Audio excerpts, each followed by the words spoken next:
Les éditions Thelem présentent un enregistrement intégral de Lonesome Dove, épisode 5, Lune Comanche, de Larry McMurtry, lu par Stéphane Cornicard. Pour Susan Sontag. She's ranged long, she's ranged far. Livre 1. Chapitre 1.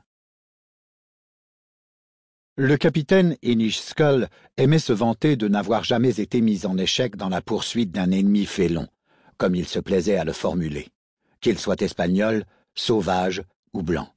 « Je ne compte pas faire exception dans le cas présent, » dit-il à ses 12 rangers. « Si vous avez des sacs en toile, attachez-les sur la tête de votre cheval.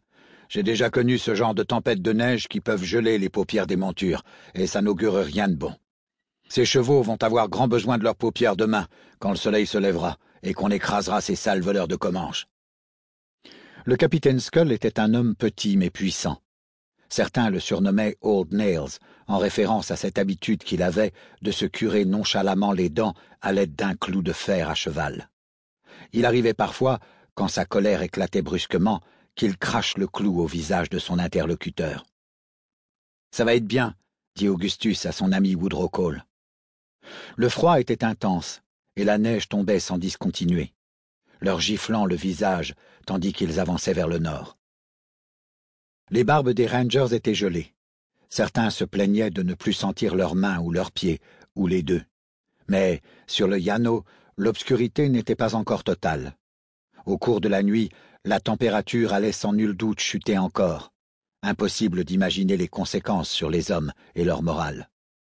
Un officier normal aurait fait installer le campement et ordonné qu'on allume un feu rugissant. Mais Inish Skull n'était pas un officier normal. « Je suis un Texas Ranger, et Dieu m'en est témoin, je patrouille comme un ranger, » disait-il souvent. « Je méprise ces voleurs peaux-rouges comme le diable méprise la vertu.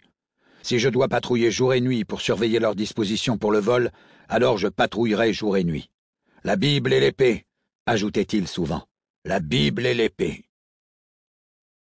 En cet instant, aucun voleur peau-rouge n'était visible dans les parages. Il n'y avait rien d'autre en vue que la neige cinglant la plaine informe. Woodrow Cole, Augustus McCrae et la troupe de rangers frigorifiés, fatigués et découragés, avaient douloureusement conscience de marcher à quelques mètres à peine du bord occidental du canyon de Palo Duro. Cole était convaincu que Kicking Wolf, le voleur de chevaux Comanche qu'il traquait, s'était faufilé dans le canyon en empruntant un vieux sentier. Sample complete. Ready to continue?